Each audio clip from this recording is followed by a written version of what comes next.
અમદાવાદના નારણપુરા વિસ્તારમાંથી મેફેડોનનો જથ્થો ઝડપાયો હોવાના સમાચાર સામે આવી રહ્યા છે.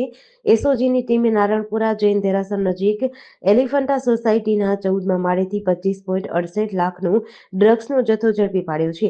એસઓજીએ જિગ્નેશ પંડ્યા નામના આરોપીના ઘરેથી 256 ગ્રામ 860 મિલીગ્રામ ડ્રગ્સ જપ્ત કર્યું છે. સમગ્ર મામલે કુલ 7 આરોપી સામે પોલીસ ફરિયાદ નોંધાઈ છે, જ્યારે અન્ય 5 આરોપીની ધરપકડ કરવામાં આવી છે. ગઈ રાત્રે અમારી ટીમને જે બાતમી મળેલી એના અનુસંધાને નારાયણપુરા વિસ્તારમાં રેડ કરતા 6 આરોપીઓ ડ્રગ્સ સાથે ઝડપાયેલા છે, જેમાં મુખ્ય જે આરોપી છે એ મોહમ્મદ ખાન પઠાણ જે જાવરાનો છે અને એ પ્રતાપગઢથી ડ્રગ્સ લાવી અને અહીંયા મુસ્તકીમ ઉર્ફે ભૂરો તેને ડ્રગ્સ આપી અને જે આ નારાયણપુરામાં જે જિગ્નેશ પંડ્યાનું જે મકાન આવેલું છે ત્યાં બીજા અન્ય 3 પેડલરો મોહમ્મદ એઝાદ, અબરાર ખાન અને ધ્રુવ પટેલ આ ત્રણેયને ડ્રગ્સ આપવાના હતા. જે અનુસંધાને બાતમી મળતા અમે લોકોએ તે મકાનમાં રેડ કરતા આ 3 જે પેડલરો છે એની પાસેથી પણ ડ્રગ્સ મળેલ છે. એ ઉપરાંત જે મુસ્તકીમ છે જેને ડ્રગ્સ મગાવેલ હતું અને જે મોહમ્મદ ખાન છે જે ડ્રગ્સ લઈ આવેલ હતું પ્રતાપગઢ, એ પણ પકડાઈ ગયેલ છે અને ડ્રગ્સ ગાડીમાંથી પણ બરામદ કરેલ છે અને એના પાસેના કબજામાંથી પણ કરેલ છે. અને જે જિગ્નેશ પંડ્યા છે એ પોતાનું મકાન છે એ ડ્રગ્સને પાર્ટી કરવા માટે આપતો હતો અને એ રીતે પોતે આર્થિક ફાયદો 1000 રૂપિયા જેવો મેળવતો હતો. અને જિગ્નેશ પંડ્યા અપરિણિત હોય અને પોતાને પરિવારમાં બીજું કોઈ ના હોય અહીંયા, જેથી એ આ પ્રકારની લતમાં એ પણ ફસાયેલો છે અને 40 વર્ષથી એ પણ એડિક્ટ છે.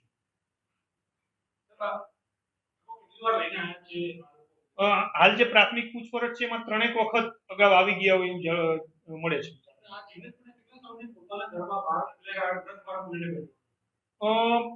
લગભગ આ ત્રીજી વાર હશે.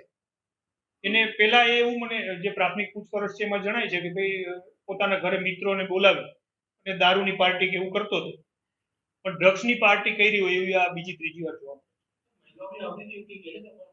ના, પ્રાથમિક દ્રષ્ટિએ હાલ કોઈ મહિલા ત્યાં ડ્રગ્સ લેવા આવતી એવું જણાયેલ નથી. જિગ્નેશ પંડ્યા છે એ 56 વર્ષની ઉંમરનો છે, 12 ધોરણ ભણેલો છે, પણ એની જે પ્રાથમિક પૂછપરછમાં એ પોતે ગાંજાનો વ્યસની હોય એવું જણાવે છે, ગાંજો અને દારૂનો. અને ત્યાર પછી આ એકાદ વર્ષથી ડ્રગ્સના પણ પેલામાં એડિક્શનમાં આવેલો હોય અને પોતાના ઘરે અવારનવાર આ રીતે દારૂની પાર્ટી કરતા હોય અને જે આવા પેડલરોના સંપર્કમાં હોય અને આ પ્રકારે પોતાની ઘરે બોલાવી અને ડ્રગ્સનું પણ આ રીતે પાર્ટી કરવાનું પકડાઈ ગયું છે. જી, આ જે 3 પેડલરો પકડાયેલા છે એ મોહમ્મદ એજાજ છે એ ગોળ લીમડા પાસેનો છે, અબરાર ખાન છે એ જમાલપુરનો છે અને ધ્રુવ પટેલ છે જે એ નારાયણપુરા વિસ્તારનો છે અને લસણનો વેપારી છે, પણ પોતે એડિક્શનમાં હોય અને એટલા માટે થઈ અને લેવા માટે આવેલું. હા, આમાંથી 2 જે છે એ અગાઉ મારામારીના ગુનામાં પણ પકડાયેલા છે અને અન્ય જગ્યાએ પણ એક હથિયાર ધારાના કેસમાં પણ પકડાયેલા છે. મારામારીના ગુનામાં અબરાર છે જેની ઉપર 3 મારામારીના ગુના છે, એક જુગારનો છે, તળીપારનો છે, અને મુસ્કિમ છે એની ઉપર પણ મારામારીના 2 ગુના છે અને હથિયાર ધારામાં સુરતમાં પકડાયેલા.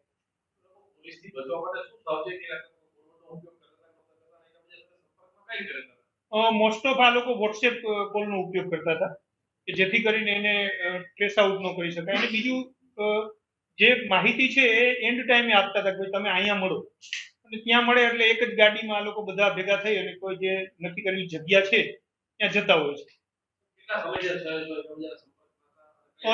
2 વર્ષથી સંપર્કમાં હતા.